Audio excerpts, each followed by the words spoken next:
ईश्वर एक है, ये मानते हो? अल्लाह भी मानता हूँ। मैं कह रहा हूँ आप मत मिलो कभी ईश्वर, मिला हूँ, मिले हो कभी? मिलूंगा, मैं बताऊंगा, मिलना बताऊंगा। ईश्वर कहाँ है? ईश्वर जो वर्ड है, भगवान जो है वो एक है। कहाँ है भगवान? ईश्वर कहाँ है भगवान? जो आपको आवाज दे रहा है। नहीं नहीं, ये तो नेचुरल है। नेचुरल नहीं है ये। 75 रुपए के कारतूस में 1 मिनट में ईश्वर खत्म हो जाएगा। यहाँ रखा है, काम खत्म। 75 रुपए के कारतूस में, राइफल के में, 150 रुपए के राइफल के कारतूस में मेरे आप मेरे रखोगे, मैं आपके रखूंगा, भगवान खत्म। भगवान खत्म ना, भगवान नहीं है ना, भगवान खत्म।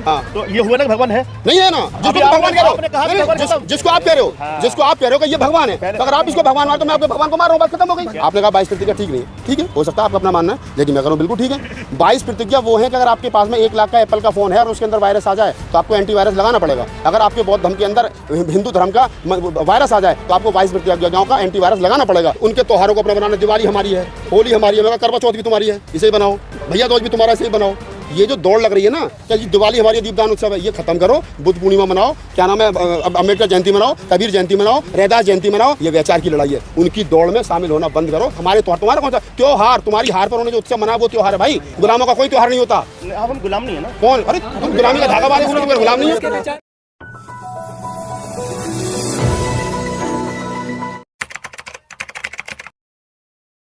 बाबा साहब डॉक्टर अम्बेडकर को पढ़िए, बाबा साहब को समझिए, और पढ़िए मत, समझिए भी, यहाँ से उतारिए भी दिमाग में। जब आप बाबा साहब को पढ़ लेंगे तो फिर आपको बुद्ध का धर्म आसानी से समझ में आ जाएगा। बाबा साहब डॉक्टर अम्बेडकर वो चीज़ है या वो शख्सियत है कि जिनको समझना और जिनको समझाना उतना आसान नहीं। मैं तो अभी आपको 2-3 मिनट में जो 4 में बात बता सकता हूँ वो मैंने बताई आपको। तो मेरा कहने का मतलब यही है आपसे, पैसा कमाइए, खूब पैसा कमाइए। मैं चाहता हूँ मेरा कोई आदमी गरीब नहीं रहे। और बुद्धिस्ट अगर आप हो और फिर भी आप गरीब तो उसका मतलब बुद्धिस्ट नहीं। बौद्ध होने का मतलब ही पैसे वाला होना है, बौद्ध होने का मतलब ही रईस होना है, अम्बेडकरवादी होने का मतलब ही पैसे वाला होना है, अम्बेडकरवादी होने का मतलब ही शिक्षित होना है, अम्बेडकरवादी मतलब होने का मतलब तर्कवान होना, वैज्ञानिक सोच पर खड़े उतरना। तो अम्बेडकरवाद जो है वही बुद्धवाद है। और अम्बेडकरवाद बुद्धवाद से इसलिए अम्बेडकरवाद जो बुद्धवाद तक पहुँचने का रास्ता है। अगर आप बिना अम्बेडकर के बुद्ध तक पहुँचोगे तो फिसल जाओगे, और अम्बेडकर की 22 प्रतिज्ञाओं की सीढ़ी पर चलते हुए आप बुद्ध तक पहुँचोगे तो फिसलोगे नहीं, डिगोगे नहीं, अड़ेंगे। हमारा मन की संतुष्ट नहीं होगा अगर अम्बेडकर की प्रतिज्ञा को लेकर चलते रहेंगे तो। हम इसका अलावा आपने बाबा साहब पढ़े नहीं। हम अपने अंदर पहली बात तो उनकी प्रतिज्ञा से द्वेष पैदा कर रहे हैं अपने मन के अंदर। दुख। पूरा नाम क्या है आपका? मेरा नाम सुनील कुमार है। किस जाति से? मैं जाटव समाज से हूँ, ठीक है। और हम अपने अंदर क्या है कि ये नहीं है कि 22 प्रतिज्ञा आपके मन में द्वेष पैदा करती है। द्वेष पैदा कर रही है, कैसे लोग द्वेष पैदा कर रही है कि आप इसको मत मानो और उसको मत मानो। हम तो ये करें, आप किसको मान रहे हो आप उसको मानो, जिसको आप जान रहे हो उसको मानो, ठीक है। अच्छा, मतलब आपने प्रतिज्ञा पढ़ी, मैं आपको बता रहा हूँ। मैं प्रतिज्ञा पढ़ रहा हूँ, नहीं मैं साथ-साथ क्लियर करता चलूँ, फिर सुनो, लंबी नहीं होगी। 1 सेकंड सुनो, मैं 22 प्रतिज्ञा सुन लो ना, सुनो 1 मिनट, 1 से सुन तो लो। 22 प्रतिज्ञा कौन ले रहा है? बाबा, ये मैं ले रहा हूँ, मैं मंच पर खड़ा हूँ, मैंने हिंदू धर्म छोड़ दिया और मैं ये कह रहा हूँ कि आज के बाद में रामकृष्ण को ईश्वर नहीं मानूंगा, बात खत्म हो गई। तो ये मैं मान रहा हूँ ना, क्योंकि मैं पुराना घर छोड़ रहा हूँ, नए घर में जा रहा हूँ। अब तो इसमें मेरे मन के अंदर जो चीज़ें थी, और बाबा साहब उसमें ये भी कह रहे हैं कि मुझे ऐसा लग रहा है मेरा पुनर्जन्म हो रहा है, मेरा नया जन्म हो रहा है। अगर हम किसी को, हम अपने आप को बड़ा कहना चाह रहे हैं या अपने आप को महान कहना चाह रहे हैं तो हम उसमें किसी की बुराई नहीं रख सकते। और बुराई हम किसी की कमी भी महसूस नहीं कर सकते। अगर आपकी ये शर्ट में से बदबू आ रही है और आप ये कह रहे हैं कि आज के बाद मैं शर्ट नहीं पहनूंगा, मैं नई शर्ट पहन रहा हूँ, तो फिर उस पुरानी शर्ट की बेइज्जती है? नहीं, पुरानी शर्ट की बेइज्जती नहीं, सर ये बदबू वाला मैटर नहीं है। बदबू वाला है ना सर, जिस राम के मंदिर में घुसने से आपको बेइज्जत किया जाता हो, जिन मंदिरों में घुसने से आपको क्या नाम है जलील किया जाता हो, और अगर आज ये नहीं मानो, अब आप सही पॉइंट पे, और मैं अब नए घर में जा रहा हूँ, सही पॉइंट पे आ गए, तो मैं क्या गलत? अब आप सही पॉइंट पे आ गए। अब मुझे बताइए, जब मुझे अम्बेडकर की मानना है और अम्बेडकर की बातों को मानना, तो मुझे जताने की क्या जरूरत है? और उस मंदिर में पैर रखने की क्या जरूरत है मुझे, जहाँ पे मुझे सुनना पड़े? उस मंदिर में मुझे नहीं जाना है, वहाँ मुझे दर्शन नहीं करना है। वहाँ मंदिर में अगर मैं जाऊँगा तो बेइज्जत होऊंगा, उस मंदिर में मैं नहीं जाऊँगा तो वो जो बैठा पंडित पुजारी है कल को कहेगा जो लोग अम्बेडकरवादी हो गए वो लोग अब हमारे पास नहीं आ रहे हैं, ठीक है ना। और उनके धंधा खत्म हो जाए तो वो तो ऑटोमेटिक अपने आप ही कमज़ोर हो जाएंगे। लेकिन हमें ये एहसास नहीं देना चाहिए कि दूसरे के अंदर भी दुख की धारणा पैदा हो। हम ये कहते हैं कि भाई तुम्हारे ब्रह्मा विष्णु महेश नहीं है, पैदा ही नहीं हुए और ये सब झूठ कपाड़ है, हम कह सकते हैं ये बात, और है भी कि नहीं भी है, ठीक है ना। आप ये कह देंगे कि ये तो पैदा ही नहीं हुए हैं, ओरिजिनलिटी इनके अंदर है नहीं, क्योंकि साइंटिफिक कहीं भी प्रमाण नहीं मिलता है, आप ये कह सकते हैं। लेकिन मैं कहूँ इस भाव के कहने से हमारे सामने जो इस बात को मान रहा है उसके दिल पर ठेस जाएगी। जब ठेस जाएगी उसके मन पर किसकी भावना जा रही है? मेरी भावना से। जब मैं किसी की भावना को ठेस दे सकता हूँ तो मैं बुद्धिस्ट कैसे हो सकता हूँ? अच्छा, मुझे हजारों सालों से जो आप कह रहे हो कि अगर मैं किसी की भावना को ठेस पहुँचा रहा हूँ तो मैं बुद्धिस्ट कैसे हो सकता हूँ?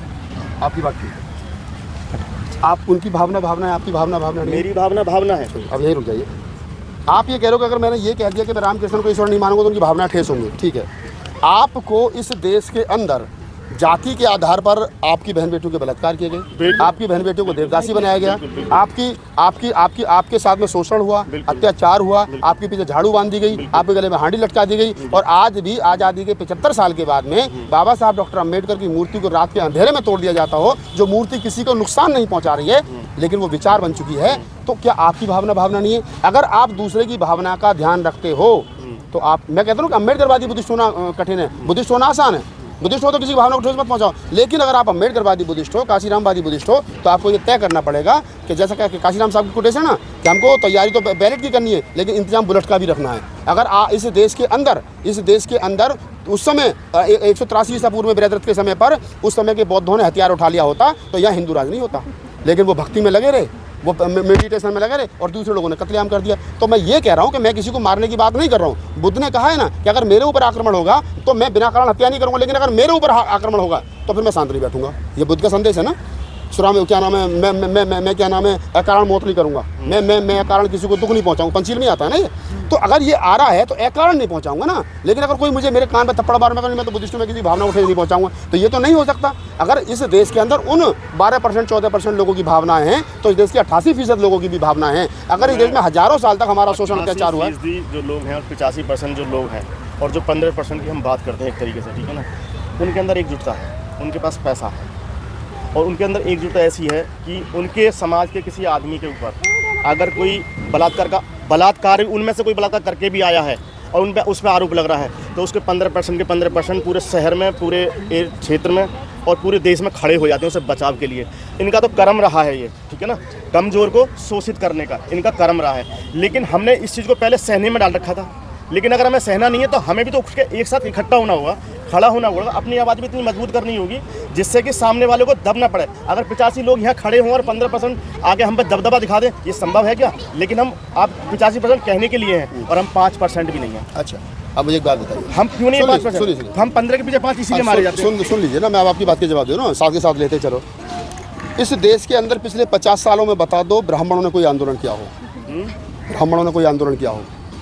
ब्राह्मण, हाँ, ब्राह्मणों ने पिछले 50 साल में कोई रोड पर आंदोलन किया हो? मुझे बता दो ठाकुरों ने कोई आंदोलन किया हो? मैं बताऊंगा, आंदोलन बताओ। आंदोलन करने की उनकी एक नीति है, वो हमें पहचाननी पड़ेगी।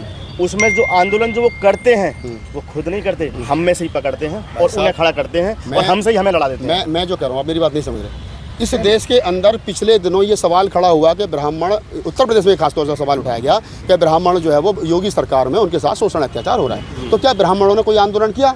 इस देश के अंदर 10% सवर्णों को आरक्षण दिया गया तो उसके लिए सवर्णों ने कोई आंदोलन किया? क्या इस देश के अंदर 15% लोगों ने अपने हकों के लिए कोई आंदोलन किया? नहीं किया। अब क्यों नहीं किया? वो इसलिए नहीं किया क्योंकि उनके पास में संसाधन ऑलरेडी उन कब्जे में है, तो वो आंदोलन नहीं करेंगे। अब जो बात आप कह रहे हैं, इस देश के अंदर उदाहरण के साथ बता रहा हूँ, अगर 13 पॉइंट रोस्टर को लेकर के प्रोटेस्ट होता है तो सरकार को बैकफुट पे जाना पड़ता है। अगर 2 अप्रैल को इस देश के अंदर SC/ST एट्रोसिटी एक्ट को लेकर के प्रोटेस्ट होता है देश भर में तो सरकार को बैकफुट पे जाना पड़ता है। अगर किसान आंदोलन करते हैं तो वो बैकफुट पे सरकार को जाना पड़ता है। एकजुटता का जो सवाल है, आज मैं ज़्यादा बड़ी बात नहीं कर रहा, प्रधानमंत्री मोदी जी को कह दो, जो उनके निजी लोग हैं, कि आप एक रैली करके दिखाओ पूरी ताकत लगा करके। कितने लोग आएंगे आप देख लेना। एक तरफ मायावती को बोल दो कि आप पूरी ताकत के साथ एक रैली करके दिखाओ, वो प्रधानमंत्री हैं, देश में पूरा सिस्टम उनके हाथ में है और उनके भी लोग गिन लेना और मायावती के भी लोग गिन लेना, आपको पता चल जाएगा लोग किधर ज़्यादा है। दूसरी चीज़, अब सामाजिक मूवमेंट पे आ जाते हैं। चंद्रशेखर रावण, मैं किसी का विरोध नहीं करता, सबका अच्छी बात कि सबका समर्थन होना चाहिए। चंद्रशेखर रावण अगर आज भी रोड पर निकले, आज यहाँ से निकल जाए तो शायद हो सकता है 100 गाड़ी आ गए, 100 गाड़ी पीछे, ना MP है, ना MLA, ना निगम पार्षद, ना पार्षद, तो कुछ नहीं है, एक सोशल एक्टिविटी करता है, तो उसके साथ हो सकता है 1000-2000 आदमी, 4000 आदमी जहाँ जाता है इकट्ठे हो जाते हैं। मुझे ब्राह्मणों में, ठाकुरों में, क्षत्रियों में एक नेता बता दो जिसके आह्वान पर, सोशल एक्टिविस्ट के आह्वान पर, क्या नाम है, वो 200 आदमी इकट्ठे करते, नहीं कर पाएगा। क्यों? क्योंकि वो आपके कंधे पर बंदूक रख कर चलाता है। और जिस दिन इस देश के अंदर ये बात समझ में आ जाएगी कि ये 15% लोग तुम्हारे कंधे पर रख के बंदूक चला रहे हैं, उस दिन ये जो लाल धागा हाथ में बांध के घूम रहे हो ना आप लोग, और मुझसे बात करो, ये तोड़ के फेंक दो, फिर बात नहीं करोगे, क्योंकि ये पता है गुलामी की निशानी है। तो पहले हमें अपने अंदर सुधार करने की ज़रूरत है, अपने आप को बताने की ज़रूरत है, और जब हम खुद सुधर जाएंगे। और बाबा देखो, लोग मुझसे कहते हैं, एक बार हम दिल्ली यूनिवर्सिटी में थे, मैं नाम लेके बोल रहा हूँ, मनोज भैया है, वह प्रोफेसर है, उसने 2 बात कही मुझसे, राहुल जी डॉक्टर अम्बेडकर ने 2 गलती की। मैं कौन सी? एक तो उन्होंने बौद्ध धर्म अपना और एक उन्होंने दूसरी शादी करी। मगर एक गलती और भी करी, तीसरी। बोले क्या? मैं तेरे जैसे गधों को पढ़ा लिखा के प्रोफेसर बना दी, ये भी गलती करी। समस्या कहाँ आ रही है? डॉक्टर अम्बेडकर पर सवाल वो आदमी लगाता है जिसकी हिम्मत, नहीं मैं आपकी बात नहीं कर रहा सर, मैं स्पेशली आपकी बात नहीं कर रहा। आपने कहा 22 प्रतिज्ञा ठीक नहीं है, ठीक है, हो सकता है आपका अपना मानना है, लेकिन मैं करूँ बिल्कुल ठीक है। 22 प्रतिज्ञा वो है कि अगर आपके पास में 1 लाख का एप्पल का फ़ोन है और उसके अंदर वायरस आ जाए तो आपको एंटीवायरस लगाना पड़ेगा। अगर आपके बौद्ध धर्म के अंदर हिंदू धर्म का वायरस आ जाए तो आपको 22 प्रतिज्ञाओं का एंटीवायरस लगाना पड़ेगा। अगर आज इस देश के अंदर रविदासी पंथ का सत्यानाश हुआ, रविदास के मंदिरों में सारे हिंदू के देवी देवता बैठे हैं, तो वो इसलिए बैठे हैं क्योंकि उनके यहाँ एंटीवायरस नहीं है। हम गलत नहीं सुनिए, अगर आज भी बौद्ध विहारों में हिंदुओं के देवी देवता एंट्री नहीं कर पाए तो वो 22 प्रतिज्ञा टंगी है, इसलिए एंट्री नहीं कर पाए। अन्यथा जो हिंदू जिस बौद्ध धर्म की बात आप कर रहे हैं ना, इस पर तो पहले भी उन्हीं का कब्जा कर रखा था और अब तो बिल्कुल कर लेते। ये जो 280 बुद्ध विहार दिल्ली के अंदर बने हुए हैं ना, यहाँ किसी देवी देवता की मूर्ति नहीं है, सैकड़ों रविदास मंदिर मिल जाएंगे जहाँ देवी देवताओं की मूर्ति है। क्यों? क्योंकि डॉक्टर अम्बेडकर 22 प्रतिज्ञा के रूप में आपको एंटीवायरस दे गए हैं। जब हमें लगता है कि इसका हिंदुईकरण, जैसे मैंने कहा आपने लाल धागा बांध रखा है, तो ये एंटीवायरस जिस दिन आप बाबा साहब की 22 प्रतिज्ञा मान लोगे और उनकी जीवनी पढ़ लोगे, अपने आप तोड़ के फेंक दो, मुझे कहने की जरूरत ही नहीं है। तो आप उसको समझिए, मैं आपका नहीं, किसी का नहीं, आपने सवाल किया, मैंने जवाब दिया। ये धागा किसी उसमें नहीं जाता जिसमें आप सुनिए देखिए, मैं बोल रहा हूँ ना यार, मैं प्रोफेसर हूँ, मैं बता रहा हूँ ना मुझसे। सुनिए, ब्राह्मण जब इस देश के अंदर आया, विदेशी है, और जब आया तो उसने यहाँ के लोगों को गुलाम बनाया, मारकाट की, जो भी किया, और उसने अपना जनेऊ जो है वो यहाँ के राजाओं के खून से रंगा। आप ही खोलोगे, रुक जाओ, आप ही खोलोगे, मैं नहीं खोलूँगा, आप ही खोलोगे। और जब वो यहाँ के राजाओं के खून से रंगा तो उसने विजय तिलक किया, अपने माथे पर लगाया, और उसका कत्ल करने के बाद में ये जो जनेऊ था ये हमारे लोगों को गुलाम बनाने के लिए हाथ में बांधा। और वो बांधते वक्त क्या बात कहता वो मैं बता रहा हूँ। वो गुलाम धागा बांधता और कहता एतबद्दो बलि राजा दानवेंदो एवली एहम तुम बदामी माचल माचल माचल। इसका हिंदी अनुवाद ये है कि जिस प्रकार राजा बलि को मैंने धागा बांध करके गुलाम बनाया था, ठीक उसी प्रकार तुम मेरे गुलाम हो, हिलो मत हिलो मत हिलो मत। अगर मेरी बात में विश्वास न हो तो कहीं पढ़ लेना।